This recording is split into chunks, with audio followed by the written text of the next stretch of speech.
Okay, तो आप सबसे पहले इसको क्या कर लीजिए, है ना, इसी को टी मान लीजिए। ओके, इसको टी मान लीजिए। ठीक है, तो माना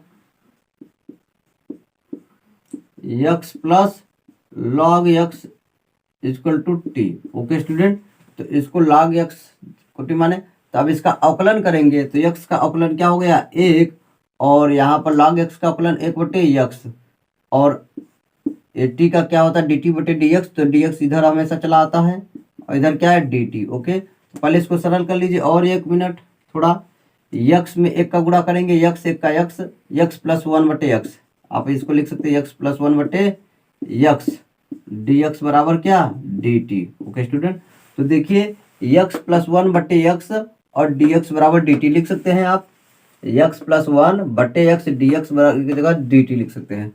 अतः आपका क्वेश्चन क्या हो गया, थोड़ा चेंज हो गया, है ना। ये तो क्या होगा, डी टी और डी एक्स वगैरह लास्ट में लिखा जाता है, आपको पता ही है। तो अब इसको टी माने हैं, इसको क्या माने हैं, टी, इसी को तो टी माने हैं, तो टी लिख दीजिए, और x plus 1/x D x जगह क्या लिखेंगे, डी टी, और स्क्वायर है, ध्यान दीजिए, इसको एक्स माने हैं, टी माने हैं, तो स्क्वायर है तो स्क्वायर, तो डी टी। समझ पाए आप कितना आसान है। तो अभी अभी क्वेश्चन की आपने घात में एक जोड़ देते हैं, t²/2, t² आपका क्या हो जाएगा, सॉरी घात में जोड़ेंगे तो टी पर घाते 3/3 और प्लस सी। ओके स्टूडेंट, तो आप टी की वैल्यू रख दीजिए, टी की वैल्यू रख दीजिए, मैं यहाँ पर लिख दे रहा हूँ। टी का मान क्या है, ध्यान दीजिए, x plus log x, x plus log x पर घाते 3/3 प्लस सी, आपका ये आंसर हो गया। ओके स्टूडेंट, तो नोट कर लीजिए। देखिए हमको समाकलन करना है इसका। ओके, तो हम इसको टी मान लेंगे, इसमें माना tan इनवर्स यक्स पर घाते 4, इसको टी मानेंगे। डियर स्टूडेंट, किस पद को टी माना जाता है, जैसा कि मैंने बताया है, उस पद को टी माना जाता है जिसका अवकलन दिया रहे। क्वेश्चन में उस पद को टी माना जाता है जिसका अवकलन दिया रहे। तो आपको ये कैसे पता चलेगा, जब आपको अवकलन के समस्त फार्मूले, अवकलन के समस्त फार्मूले और समाकलन के समस्त फार्मूले याद रहेंगे। मैं अवकलन और समाकलन से संबंधित वीडियो बना चुका हूँ, उसके फार्मूले से रिलेटेड, आप जाकर के उस वीडियो लेक्चर को देखिए और फार्मूला याद कीजिए और समझिए, तब क्वेश्चन को करेंगे, तब आसानी से समझ में आएगा। ओके स्टूडेंट, तो फार्मूला आप याद कर लीजिए, ठीक है, तब आपको तुरंत समझ में आ जाएगा। तो जैसे मैं देखिए यहाँ पर लिख रहा हूँ, tan इनवर्स यक्स का जो अवकलन होता है, tan इनवर्स यक्स का अवकलन होता है 1/1 plus x square. Okay, tan inverse x का अवकलन क्या होता है, 1/1 प्लस एक्स स्क्वायर। यहाँ एक चीज फोकस करने वाली चीज है, यक्स है तो यक्स स्क्वायर, यानी यहाँ एक घात है तो यहाँ 2, यहाँ का स्क्वायर हो जाएगा, यानी यहाँ 1 है तो यहाँ 2, यहाँ ठीक है दूना, 1 का दूना 2, जैसे मैं बोलूँ यहाँ 4 हो जाएगा तो 4 दूनी 8 हो जाएगा। तब देखिए आपका क्वेश्चन, tan इनवर्स यक्स घाते 4 है, तो पहले इसको देखो चेन रूल से इसका अवकलन किया जाएगा। एक बार पहली बार इसको यक्स जब मानेंगे तो उस हिसाब से क्या हो जाएगा, 1 प्लस यक्स पर घाते 8 हो गया, क्योंकि यहाँ 4 है तो 4 दूनी 8, क्योंकि यहाँ 1 था इसलिए 1 का डबल क्या हुआ, 1 दूना 2, तो 4 दूनी 8, लेकिन यह एक्स तो है नहीं, इसलिए एक्स पर घाते 4 का फिर से अवकलन करेंगे, तो क्या होगा, 4x पर घाते 3, चेन रूल से अवकलन, तो 4x पर घाते 3 आप क्या कर दिए, अवकलन कर दिए। ओके स्टूडेंट, तो आपको tan इनवर्स x पर घाते 4 का इस तरह से अवकलन पता चल गया। तो इसीलिए देखिए यहाँ 1 प्लस एक्स पर घाते 8 है कि नहीं, इतना दिखाई दे रहा है आप, और x³ भी दिखाई दे रहा है, तो हमने इसको t मान लिया। ओके, तो इसका जब अवकलन किए तो आप देख रहे हैं, ये डायरेक्ट में लिख दे रहा हूँ, 4x पर घाते 3/1 प्लस x पर घाते 8, और t का तो dt बटे dx होता है, और dx इधर आ जाता है, तेरे गुणा इधर क्या बचता है, dt बचता है। ओके स्टूडेंट, तो आप 4 को हटा लीजिए, बहुत कर दीजिए, 4 क्या रहेगा, इधर आ जाएगा। ओके स्टूडेंट, तो आपका x³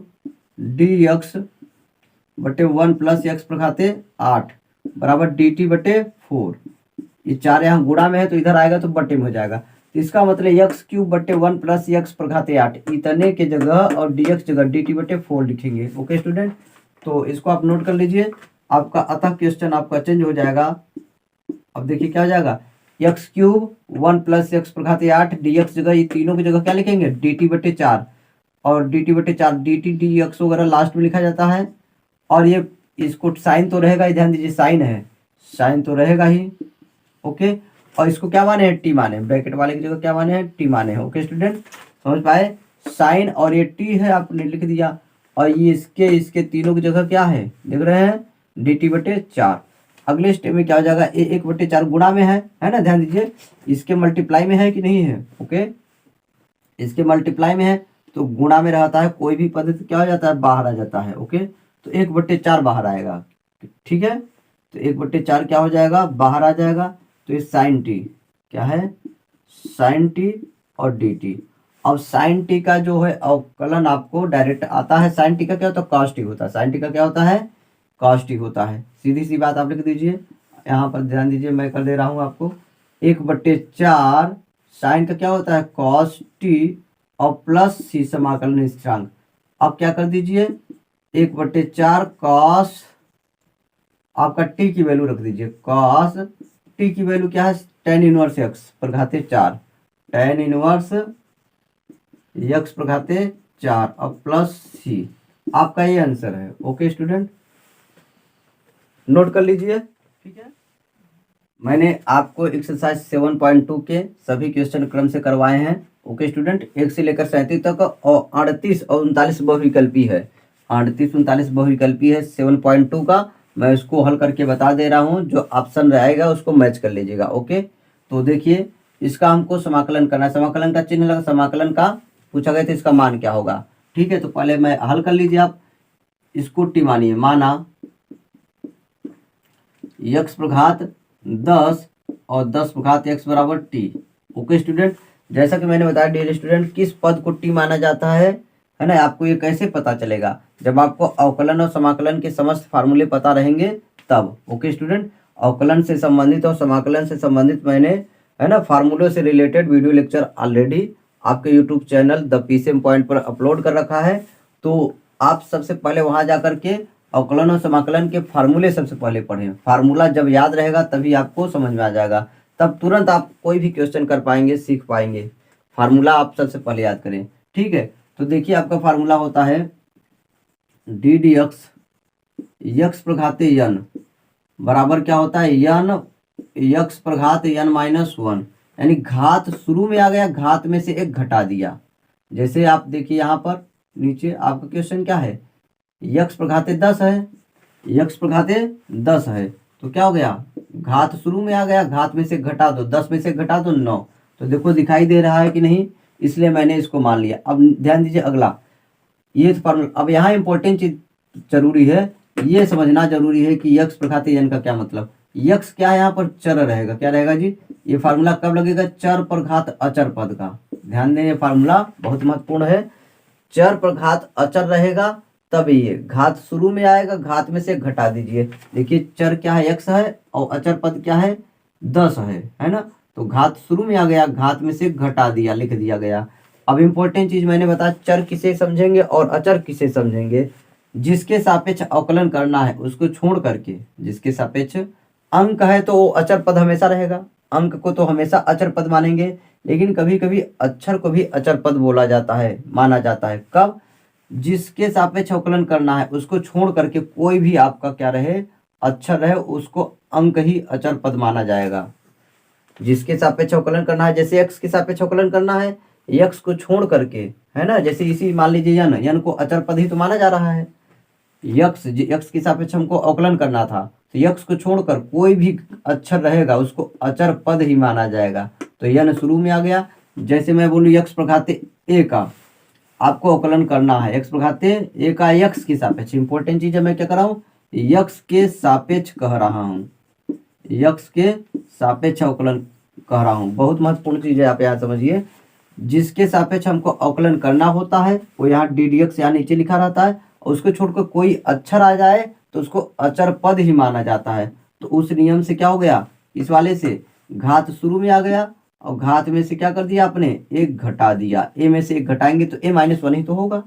तो आप इस तरीके से इसको समझ पाए। ओके, मैंने चीजें ऑलरेडी पीछे समझाया है वीडियो लेक्चर में, आप वहां जाकर के क्लियर कर लीजिए। अब अगला इंपॉर्टेंट चीज ध्यान दीजिए, आपको अगला अवकलन जैसे आपको करना रहे, ध्यान दीजिए, अचर पद पर मैं लिख रहा हूं, देखिए यहाँ पर क्या है, चर पर घात अचर है, तो अचर पद, अचर पर घात पर क्या रहेगा, चर रहेगा, क्या रहेगा, चर। ओके, ध्यान दो, अचर पर क्या रहेगा, चर रहेगा, तब इसका क्या होगा।